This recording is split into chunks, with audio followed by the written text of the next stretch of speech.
Assalamualaikum warahmatullahi wabarakatuh. Alhamdulillahirabbil alamin. Allahumma sholli ala Muhammad. Para pemirsa sekalian, kaum muslimin, kaum muslimat, dimanapun Anda berada, semoga Allah Subhanahu wa Ta'ala senantiasa melimpahkan taufik dan hidayahnya kepada kita semua. Puasa ini, negeri yang kita cintai, tak putus di rumbung malam. Musibah datang silih berganti. Belum hilang sakit yang satu, datang lagi derita yang lain. Sebagai seorang muslim, sebagai warga negara, tentu kita perlu menyikapi, dan tentunya kita menyikapi dengan kacamata iman atau kacamata Islam,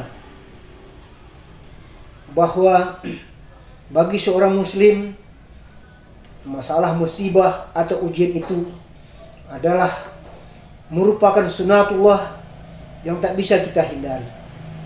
Minimal musibah itu ada dua yang mau tidak mau akan kita terima. Allah berfirman, A'udzubillahi minasyaitonirrajim, wa nabluukum bis-syarri wal khair fitnah.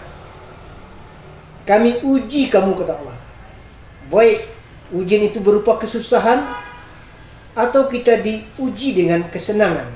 Adapun ujian dalam bentuk kesusahan itu digambarkan di dalam Al-Quran, antara lain berupa walanabluwannakum bisyai'in minal khauf wal ju' wa naqsin minal amwal wal anfus was samarat wa bashshiris sabirin allazina idza asabatuhum musibah qalu inna lillahi wa inna ilaihi raji'un. Pasti, kata Allah, kami uji kamu. Kalau tidak sekarang, besok. Kalau tidak, kapan-kapan. Yang jelas ujian itu akan menimpa kita.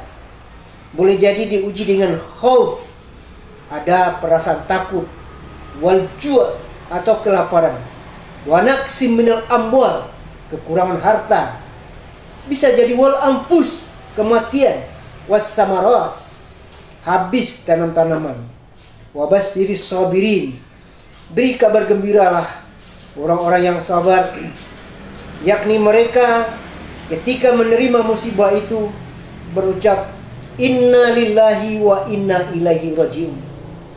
Semua ini dari Allah, dia kembalikan kepada Allah Subhanahu wa Ta'ala. Pemirsa sekalian, menurut catatan lembaga resmi pemerintah kita Indonesia ini, sepanjang tahun 2021 terhitung 1 Januari kemarin, tak kurang dari 124 musibah yang menimpa negeri kita ini. Adapun bentuknya seperti yang digambarkan dalam Al-Quran tadi.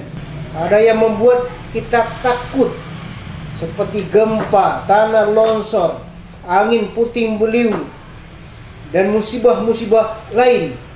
Mengalami ketakutan, ada kengerian di dalam hati kita ini. Dan ini bisa berlanjut kepada bentuk yang kedua, wal ju'.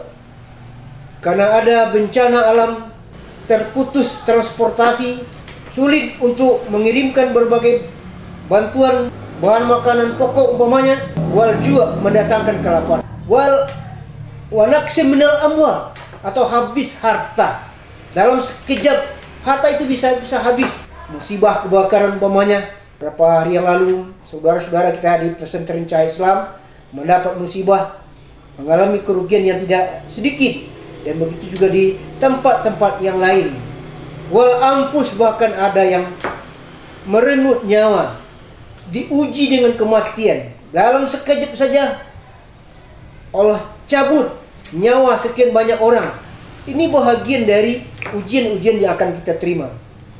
Dan yang sangat menyangkut dengan kematian ini, kita bangsa Indonesia, bahkan dunia sekarang berduka. Sejak beberapa hari yang lalu, entah sudah berapa banyak para ulama kita yang meninggal dunia. Dan mereka adalah ulama-ulama yang istiqomah. Sebutlah itu terakhir Syekh Ali Jaber, dan baik ulama tingkat dunia maupun ulama di negeri yang kita cinta ini. Kalau Sumatera Barat ada Datuk Polindi, bukankah dia juga seorang ulama kita?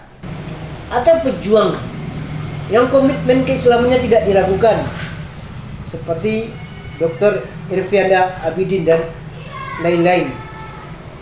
Nabi katakan, mereka yang tidak bersedih ketika pejuangnya, ketika ulamanya meninggal dunia, tidak bersedih. Sampai 3 kali diulang oleh Rasulullah. Mereka itu munafik, munafik, munafik, kata Rasulullah. Kalau tidak ada perasaan sedih dan duka cita di dalam hati setiap muslim itu. Wassamarat, serta habis buah-buahan, habis tanam-tanaman.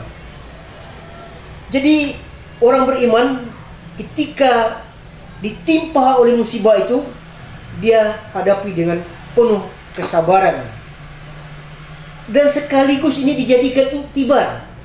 Bukan tidak mungkin sudah merupakan teguran yang diberikan oleh Allah terhadap dosa dan kesalahan yang kita lakukan.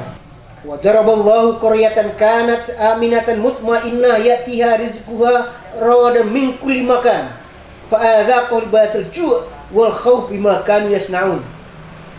Allah membuat perumpamaan terhadap sebuah negeri yang menjadi impian banyak orang. Negeri itu stabilitas keamanannya terjamin, kata Allah. Kemudian jiwanya tentram tenang, rakyatnya sejahtera, rezeki mengalir dari berbagai pintu.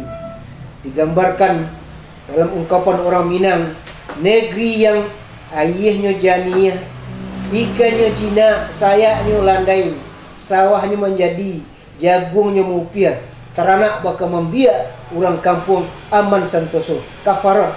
Tapi dia lupa kepada Allah. Bahkan dia sampai kufur nikmat. Fa'azaqahu libasal ju' wal khauf bima kanu yasnaun. Maka kepadanya akan ditimpakan pertama khauf tadi, perasaan takut, wal ju', kemudian kelaparan, bima kanu yasnaun. Ini akibat ulah tangan manusia itu sendiri, karena dia sudah berkubang dengan dosa dan kesalahannya. Tapi juga ada hikmahnya. Wala nuziqannahum minal azabi adana dunal azabil akbar la'allahum yarji'un. Terkadang Allah menyegerakan azab di atas dunia ini sebelum datang azab yang lebih hebat nanti di akhirat. Ujung-ujungnya supaya mereka kembali kepada yang benar, kembali ke jalan yang benar. Teringat kalau ada dosa dan kesalahan, dia insaf, dia sadar, dan dia tobat kepada Allah Subhanahu wa ta'ala. Ini hikmah yang bisa dipetik oleh orang beriman ketika dia menghadapi musibah itu. Kemudian juga ujian dalam bentuk kesenangan. Jangan kita mengira ujian itu hanya susah. Kenikmatan yang Allah berikan itu pun juga merupakan ujian. Diuji dengan pangkat dan kedudukan yang tinggi, kekayaan yang melimpah ruah, pergaulan yang luas, dan sebagainya. Maka bagi orang beriman ini tidak terlepas dari ujian yang Allah berikan kepada kita. Nah, apa senjata kita untuk menyikapi musibah itu? Ketika ditimpa oleh musibah, tentu kita sabar. Dan ketika nikmat Allah itu yang dicurahkan kepada kita, tentu kita harus bersyukur. Dengan demikian, insya Allah kita akan selamat, baik hidup di dunia ini sampai ke kampung akhirat kelak. Assalamualaikum warahmatullahi wabarakatuh.